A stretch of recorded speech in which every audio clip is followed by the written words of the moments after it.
मानव जीवन का सच्चा उद्देश्य प्रभु की प्राप्ति ही है और इसके लिए भक्ति के अलावा अन्य कोई विकल्प ही नहीं है। प्रभु भक्ति में 4 बातें अहम हैं। पहला, प्रभु की निष्काम भक्ति हो। दूसरा, एकमात्र प्रभु से ही प्रेम हो। और तीसरा, अपना पूर्ण आत्मनिवेदन प्रभु को हो। चौथा, प्रभु की पूर्ण रूप से शरणागति हो। और ये चारों बातें जिस भी भक्त में होती हैं, प्रभु को ऐसे ही भक्त बहुत प्यारे होते हैं और ऐसे भक्तों के लिए प्रभु का दर्शन बिल्कुल भी दुर्लभ नहीं है। हरे कृष्णा। आज की कथा में आप सभी भक्तों का हार्दिक स्वागत है। भगवान श्री कृष्ण और श्रीमती राधा रानी की कृपा सदैव आप और आपके समस्त परिवार पर बनी रहे। प्रतिदिन की कथाएं सुनने के लिए, वीडियो को लाइक करने के लिए और बहुत ही प्यारे प्यारे कमेंट्स करने के लिए आप सभी भक्तों का दिल से बहुत बहुत आभार। दोस्तों, अगर आप गोवर्धन पूजा और भाई दूज से संबंधित जानकारी चाहते हैं तो चैनल पर वीडियो अपलोड हो चुकी है, ज़रूर देख लीजिए। और अब आप सुनेंगे आज की कहानी। एक बुढ़िया माई थी जो चातुर्मास में पुष्कर स्नान किया करती थी। एक बार की बात है, जब सास पुष्कर स्नान के लिए जाने लगी तो उसने अपनी बहू से कहा कि बहू, मेरे लिए फलाहार बना दो। क्योंकि बुढ़िया माई चातुर्मास का व्रत करती थी, इसलिए बुढ़िया माई ने अपने लिए फलाहार यानी कि व्रत उपवास में खाने योग्य भोजन बनाने के लिए अपनी बहू से कहा। अब बहू ने बात तो सुनी लेकिन फलाहार बनाया नहीं। बुढ़िया माई के बैग में खाली टिफिन ही रख दिया। अब जब बेटा माँ को पहुँचाने के लिए पुष्कर गया तो रास्ते में उसने माँ से बोला, माँ फलाहार कर लो। फिर जहाँ पानी मिला वहीं बुढ़िया माई फलाहार करने बैठ गई तो भगवान की कृपा से खाली टिफिन भी फलों से भर गया। बुढ़िया माई ने फलाहार कर लिया। पुष्कर में पहुंचकर बेटे ने माँ के रहने के लिए एक झोपड़ी बना दी और बेटा वापस अपने घर आ गया।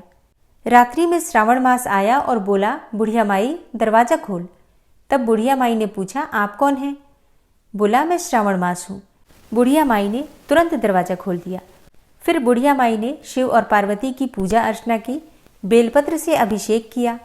फिर जाते समय श्रावण मास ने बुढ़िया माई को आशीर्वाद दिया और बुढ़िया माई की झोपड़ी की एक दीवार सोने की हो गई। भाद्रपद मास आया तो उसने भी दरवाज़ा खोलने को कहा। बुढ़िया माई ने दरवाज़ा खोला और सत्तू बनाकर कजरी तीज मनाई। भाद्रपद मास ने बुढ़िया माई को आशीर्वाद दिया और झोपड़ी की दूसरी दीवार भी सोने की हो गई।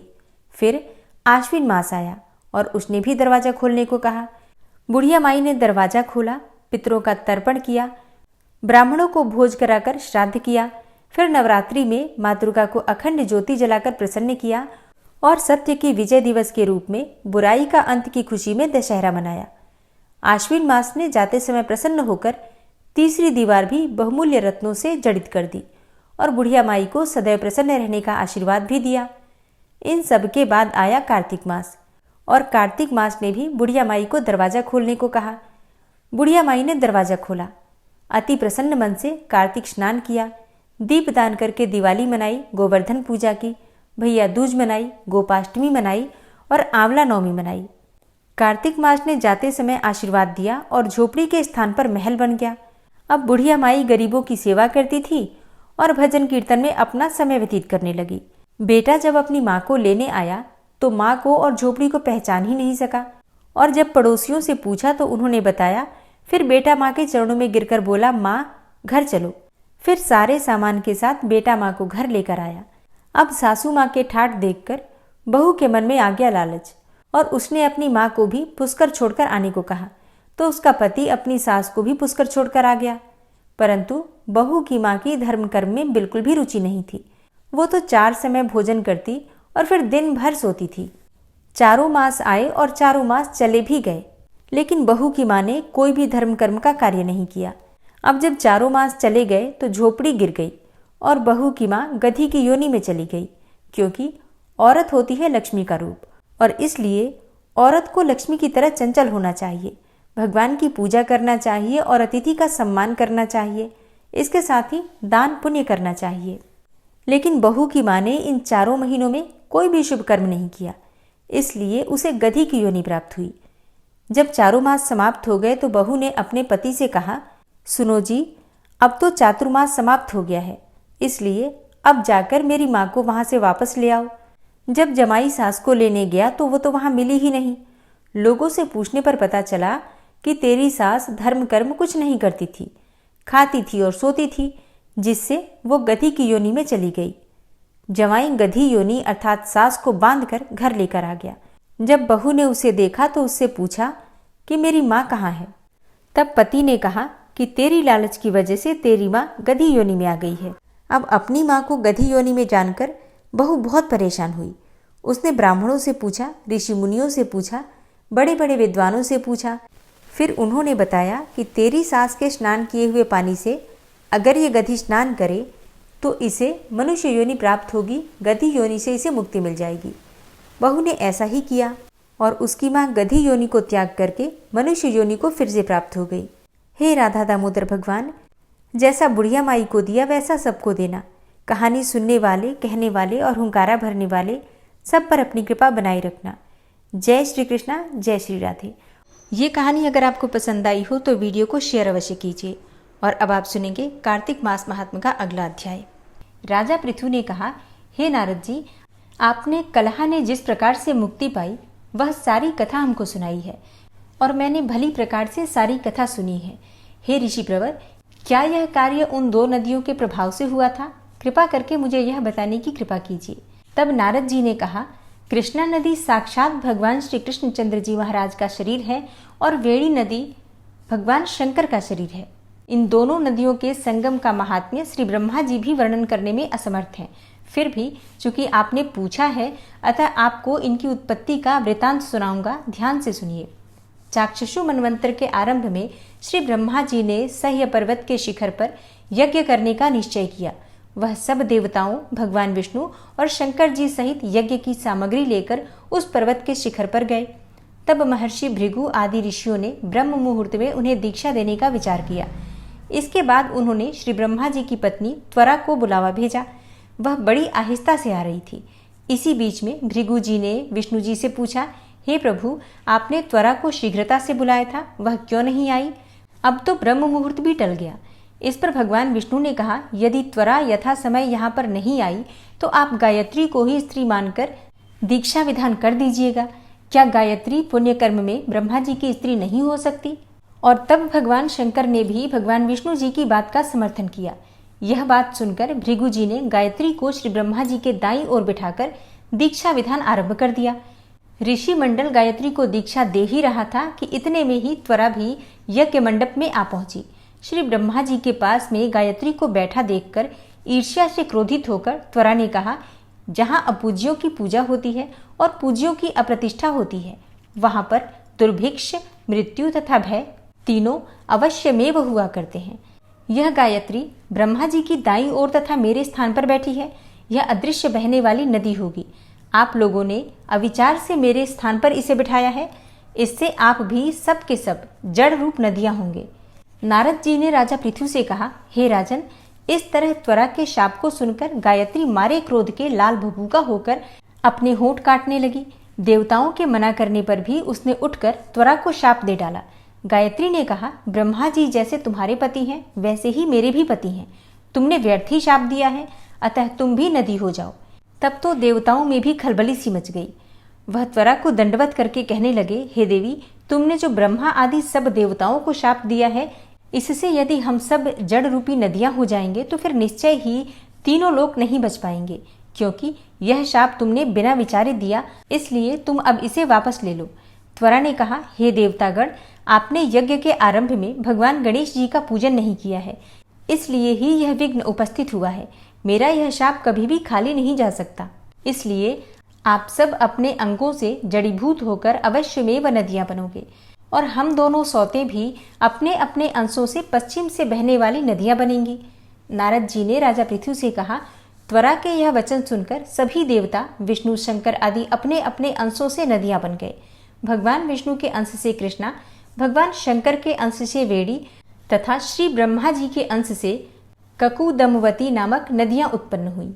गायत्री और त्वरा दोनों पश्चिम वाहिनी नदियां होकर एक साथ बहने लगी। उन दोनों का नाम सावित्री पड़ा। श्री ब्रह्मा जी ने यज्ञ स्थल पर भगवान विष्णु और शंकर जी की स्थापना की। दोनों देवता महाबल तथा अतिबल के नाम से विख्यात हुए। नारद जी ने कहा, हे राजन, कृष्णा और वेणी नदी की उत्पत्ति का यह वर्णन जो मनुष्य सुनेगा उसे नदियों के दर्शन और स्नान का फल प्राप्त होगा। ओम विश्वं विष्णुर्वषट्कारो भूतभव्य भवत्प्रभु भूतकृत भूतभृद्भावो भूतात्मा भूतवाहन भूतात्मा परमात्मा च मुक्तानां परमागति अव्ययः पुरुषः साक्षी क्षेत्रज्ञो अक्षर एव च योगो योगविदां नेता प्रधानपुरुषेश्वरः नारसिंहवपुः श्रीमान् केशवः पुरुषोत्तमः सर्वः शर्वः शिवस्थाणुर्भूतादिर्निधिर्व्ययः सम्भवो भावनो भर्ता प्रभवः प्रभुरीश्वरः स्वयंभू शम्भुरादित्यः पुष्कराक्षो महास्वनः अनादिनिधनो धाता विधाता धातुरुत्तमः अप्रमेयो ऋषिकेश पद्मनाभो अमरप्रभु विश्वकर्मा मनुस्त्वष्टा स्थविष्ठः स्थविरो ध्रुवः अग्राह्यः शाश्वतः कृष्णो लोहिताक्षः प्रतर्दनः प्रभूतस्त्रिककुब्धाम पवित्रं मङ्गलं परम् ईशानः प्राणदः प्राणो ज्येष्ठः श्रेष्ठः प्रजापति हिरण्यगर्भो भूगर्भो माधवो मधुसूदनः ईश्वरो विक्रमी धन्वी मेधावी विक्रमः क्रमः अनुत्तमो दुराधर्षः कृतज्ञः कृतिरात्मवान् सुरेशः शरणं शर्म विश्वरेताः प्रजाभवः अह संवत्सरो व्यालः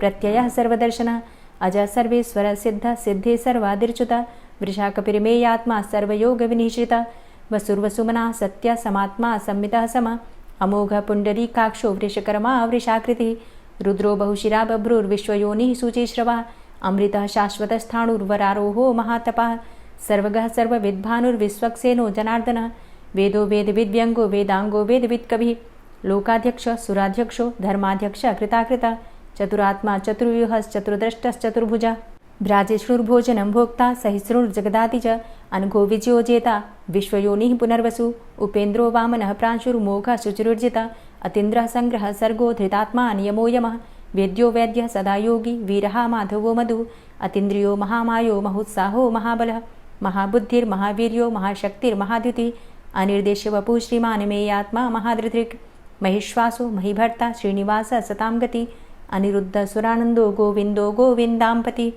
मरीचिर्दमनो हंस सुपर्णो भुजगोत्तम हिरण्यनाभ सुतपा पद्मनाभ प्रजापति अमृत्यु सर्वदिक्सिंह संधाता संधिमानस्थिर अजो दूर्मर्षणः शास्ता विश्रुतात्मा सुरारिहा गुरुर्गुर्तमो धाम सत्य सत्यपराक्रम निमिषो अनिमिषो श्रग्वी वाचस्पतिरुदारधि अग्रणिर्ग्रामणी श्रीमान् न्यायो नेता समीरण सहस्रमूर्धा विश्वात्मा सहस्राक्षा सहस्रपात् आवर्तनो निवृत्तात्मा संवृतः संप्रमर्दन अहसंवर्तको वह निर्निलोधरणीधरः सुप्रसादः प्रसन्नात्मा विश्वदृग् विशुभुग्विभु सत्कर्ता सत्कृतः साधु जहनुर्नारायणो नरः असंख्येयो अप्रमेयात्मा विशिष्टशिष्टकृच्छुवि सिद्धार्थ सिद्धसंकल्प सिद्धिदः सिद्धिसाधनः वृषाहि वृषभो विष्णुर्विष्पर्वा वृषोदरः वर्धनो वर्धमानश्च विविक्तः श्रुतिसागरः सुभुजो दूर्धरो वाग्मी महेन्द्रो वसुदो वसु नैकरूपो बृहद्रूप शिपिविष्टः प्रकाशनः ओजस्तेजो द्युतिधरः प्रकाशात्मा प्रतापनः रिद्धस्पष्टाक्षरो मन्त्रश्चन्द्रांशुर्भास्करदुतिः अमृतांशुद्भवो भानु शशबिन्दुः सुरेश्वरः औषधं जगतः सेतु सत्यधर्मपराक्रमः भूतभव्य भवन्नाथ पवनः पावनो नलः कामः कामकृत्कान्तः कामः कामप्रदः प्रभु युगादिकृद्युगावर्तो नैकमायो महाशनः अदृश्योऽव्यक्तरूपश्च सहस्रजितनन्तजित् इष्टो अविशिष्ट शिष्टेष्ट शिखण्डी नहुसो वृष क्रोधः क्रोधकृत्कर्ता विश्वबाहुर्महीधरः अच्युतः प्रतितः प्राणः प्राणदो वासवानुजः अपां निधिर्धिष्ठानं प्रमत्तः प्रतिष्ठितः स्कन्दः स्कन्दधरो धूर्यो वरदो वायुवाहनः वासुदेवो बृहद्भानुरादिदेवः पुरन्दरः अशोकस्तारणस्तारः शूरः सौरिर्जनेश्वरः अनुकूलः शतावर्त पद्मी पद्मनिभेक्षणः पद्मनाभो अरविन्दाक्ष पद्मगर्भ शरीरभृत् महर्धिरिद्धो वृद्धात्मा महाक्षो गरुडाध्वजः अतुलः शरभो भीमो समयज्ञो हविर्हरि सर्वलक्षणलक्षण्यो लक्ष्मीवान् समितिञ्जय वीक्षरो रोहितो मार्गो हेतुर्दामोदरः सह महीधरो महाभागो वेगवान् मिताशनः उद्भवः शोभणो देव श्रीगर्भ परमेश्वर करणं कारणं कर्ता विकर्ता गहनो गुह व्यवसायो व्यवस्थान संस्थान स्थानदो ध्रुव परर्थी परमस्पस्तुष्ट पुष्ट सुभेक्षणः रामो विरामो विरजो मार्गो नेयो नयोनयः वीर शक्तिमतां श्रेष्ठो धर्मो धर्मविदुत्तमः वैकुण्ठः पुरुषः प्राणः प्राणदः प्रणवः पृथु हिरण्यगर्भः शत्रुघ्नो व्याप्तो वायुरुधोक्षजः ऋतुः सुदर्शनः कालः परमेष्ठी परिग्रहः उग्रः संवत्सरो दक्षो विश्रामो विश्वदक्षिणः विस्तारः स्थावरस्थाणु प्रमाणं बीजमव्ययम् अर्थो अनर्थो महाकोशो महाभोगो महाधनः अनिर्विण्णः स्थविष्टोऽभू धर्मयुपो महामख नक्षत्रनेमिर्नक्षत्री क्षम छामः समीहनः यज्ञ इज्जो महिज्यश्च क्रतुः सत्रं सतां गतिः सर्वदर्शी विमुक्तात्मा सर्वज्ञो ज्ञानमुत्तमं सुव्रतः सुमुखः सुष्मा सुघोषः सुखदः सुहृतः मनोहरो जित्क्रोधो वीरबाहुर्विदारणः स्वापनः स्ववसो व्यापी नैकात्मा नैककर्मकृत् वत्सरो वत्सलो वत्सी रत्नगर्भो धनेश्वरः धर्मगुप्त धर्मकृद्धर्मी सदसक्षरमक्षरम् अविज्ञाता सहस्रांशुर्विधाता कृतलक्षणः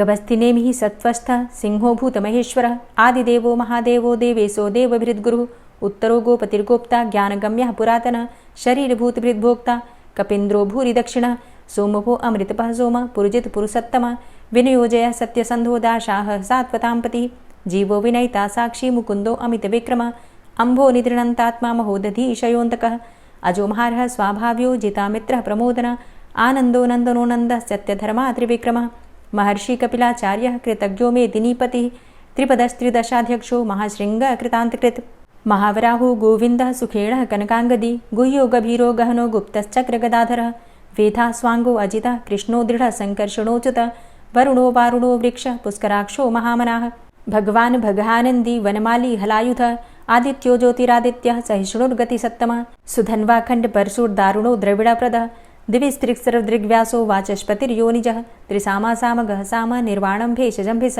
सन्न्यासकृच्छमः शान्तो निष्ठा शान्तिः परायणं शुभाङ्गः शान्तिदस्रष्टा कुमुदः कुवलेशय गोहितो गोपतिर्गोप्ता वृषभाक्षो वृषप्रियः अनिवर्ति निवृतात्मा संक्षेप्ता चेमकृच्छिवः श्रीवत्सवक्षा श्रीवास श्रीपति श्रीमताम्बरः श्रीद श्रीश श्रीनिवास श्रीनिधि श्रीविभावन श्रीधर श्रीकर श्रेय श्रीमान् लोकत्रयाश्रयः स्वक्ष स्वङ्ग शतानन्दो नन्दिर्ज्योतिर्गणेश्वरः विजितात्मा विधेयात्मा सत्कीर्तिश्छिन्न संशयः उदीर्णः सर्वतक्षसुर्निश शाश्वतस्थिरः भूषयो भूषणो भूतिर्विशोकः शोकनाशनः अर्चिष्मानर्चितः कुम्भो विशुद्धात्मा विशोधनः अनिरुद्धो अप्रतिरथ प्रद्युम्नो अमितविक्रमः कालिनेमि निहावीर शौरी सूर्जनेश्वरः त्रिलोकात्मा त्रिलोकेशः केशवः केशिहारी कामदेवः कामपालः कामीकान्तः कृतागमः अनिर्देशवपुर्विष्णोर्वीरो अनन्तो धनञ्जयः ब्रह्मण्यो ब्रह्मकृद्ब्रह्मा ब्रह्म ब्रह्म विवर्धनः ब्रह्मविद् ब्राह्मणे ब्रह्मी ब्रह्मज्ञो ब्राह्मणप्रियः महाक्रमो महाकर्मा महातेजा महोरगः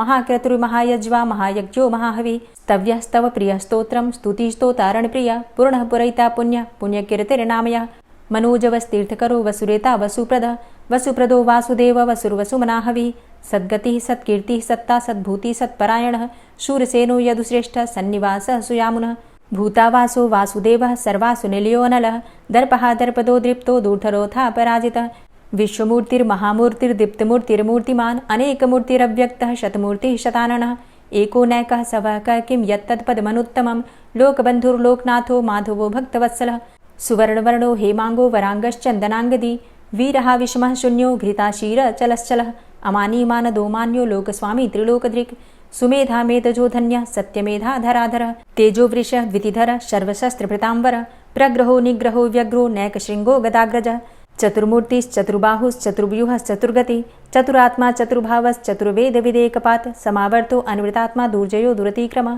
दुर्लभो दुर्गमो दुर्गो दुरावासो दुरारिहा शुभाङ्गो लोकसारङ्गः सुतन्तुस्तन्तुवर्धन इन्द्रकर्मा महाकर्मा कृतकर्मा कृतागमः उद्भवः सुन्दरः सुन्दो रत्ननाभः सुलोचनः अर्को वाजसनः शृङ्गी जयन्तः सर्वविजयी सुवर्णबिन्दुरक्षोभ्य सर्वभागीश्वरेश्वरः महाह्रदो महागर्तो महाभूतो महानिधि कुमुदः कुन्दरः कुन्दः पर्जन्यः पावनो नीलः अमृताशो अमृतवपुः सर्वज्ञः सर्वतोमुखः सुलभः सुव्रतः सिद्धः शत्रुजित् शत्रुतापनः न्यग्रोधोदुम्बरो अस्वस्थश्चाणुरान्ध्रनिषूदनः सहस्रार्चिः सप्तजिह्वः सप्तैधा सप्तवाहनः अमूर्तिरणघो अचिन्त्यो भयकृद्भयनाशनः अणुर्बृहत्कृशः स्थूलो गुणभृन्निर्गुणो महान् अधृतः स्वधृतः स्वास्य प्राग्वंशो वंशवर्धनः भारभृतिकथितो योगी योगी स सर्वकामदः आश्रमश्रमणः क्षामः सुपर्णो वायुवाहनः धनुर्धरोर्धनुर्वेदो दण्डोदमयितादमः अपराजितः सर्वसहो नियन्ता नियमो यमः सत्त्ववान् सात्विकः सत्यः सत्यधर्मपरायणः अभिप्रायः प्रियार्होरः प्रियकृत्प्रीतिवर्धनः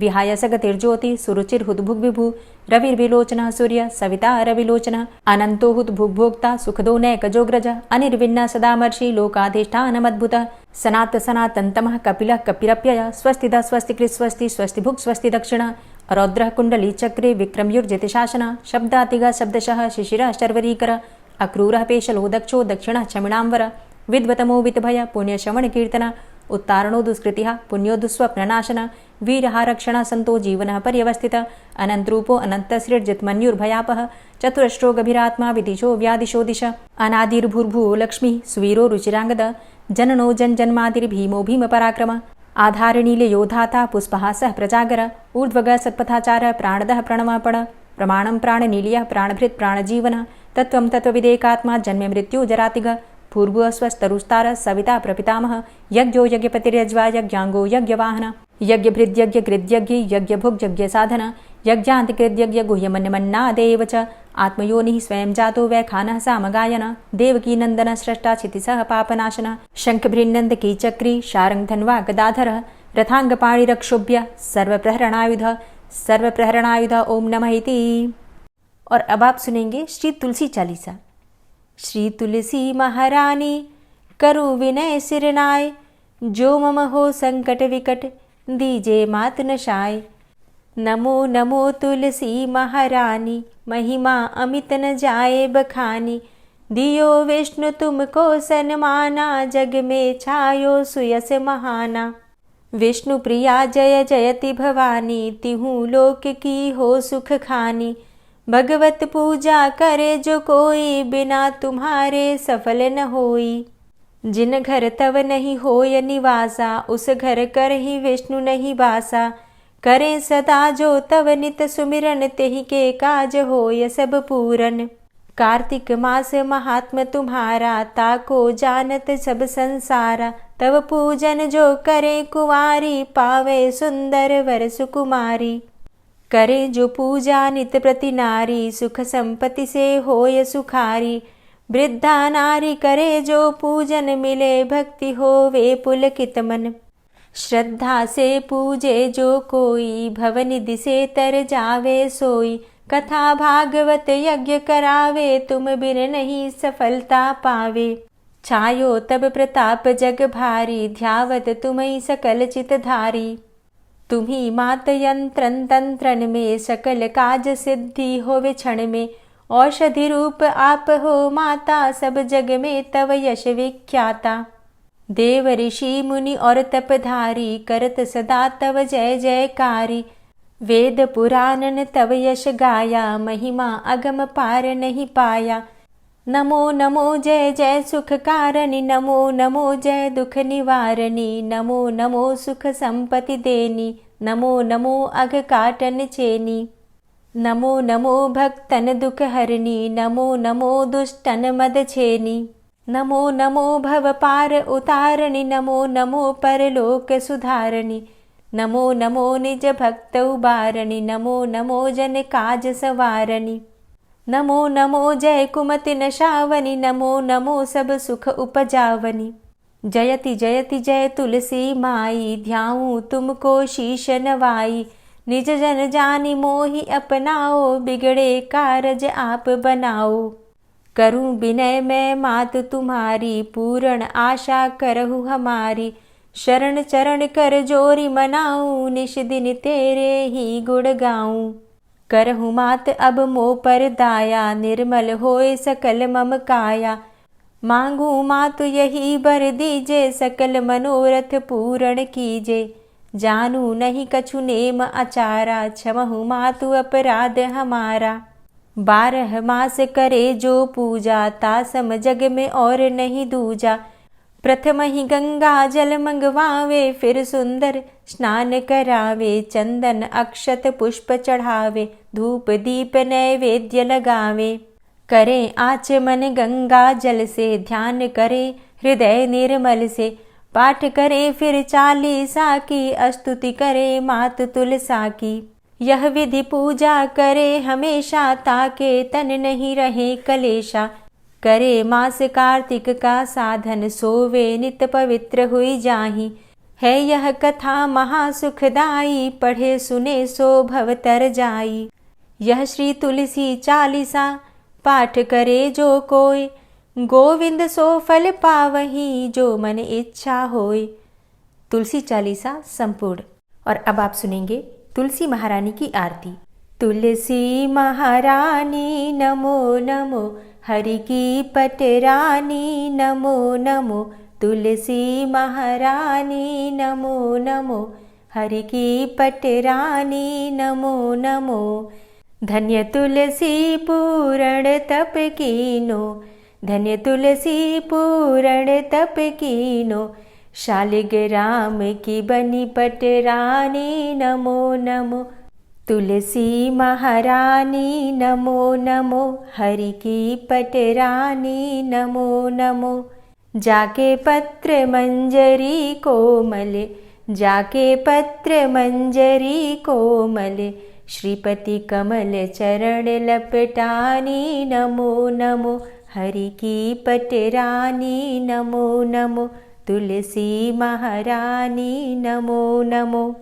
धूप दीप नैवेद्य आरती, धूप दीप नैवेद्य आरती, पुष्पन की वर्षा बरसानी नमो नमो, हरि की पटरानी नमो नमो, तुलसा महारानी नमो नमो। 56 भोग 36 व्यंजन, 56 भोग 36 व्यंजन, बिन तुलसा हरि एक न मानी नमो नमो, तुलसी महारानी नमो नमो, हरि की पटरानी नमो नमो। सभी सखी मैया तेरो यश गावे, सभी सखी मैया तेरो यश गावे, भक्ति दान दीजे महारानी नमो नमो, तुलसा महारानी नमो नमो, हरि की पटरानी नमो नमो। नमो नमो तुलसा महारानी, नमो नमो तुलसी महारानी, तुलसी महारानी नमो नमो, हरि की पटरानी नमो नमो, तुलसी महारानी नमो नमो, हरि की पटरानी नमो नमो। प्रेम से बोलिए तुलसी मैया की जय। दोस्तों, आने वाली वीडियो में आप जानेंगे कि छठ महापर्व कब है, आंवला नवमी कब है और तुलसी विवाह इस वर्ष कब हो रहा है। तो आने वाली वीडियो ज़रूर देखिए। आज की वीडियो अगर आपको पसंद आई हो तो वीडियो को लाइक कीजिए, शेयर कीजिए और चैनल पर पहली बार आए हैं, अगर अभी तक आपने चैनल को सब्सक्राइब नहीं किया है तो आज की वीडियो अगर आपको अच्छी लगे तो चैनल को सब्सक्राइब करके बेल आइकन को ज़रूर प्रेस कर लीजिए। इससे ये होगा कि इस चैनल पर जो भी नई वीडियो अपलोड होंगी उनकी नोटिफिकेशन आपको सही समय पर प्राप्त होगी। मिलती हूँ मैं आपसे अगली वीडियो में, तब तक के लिए जय श्री राधे।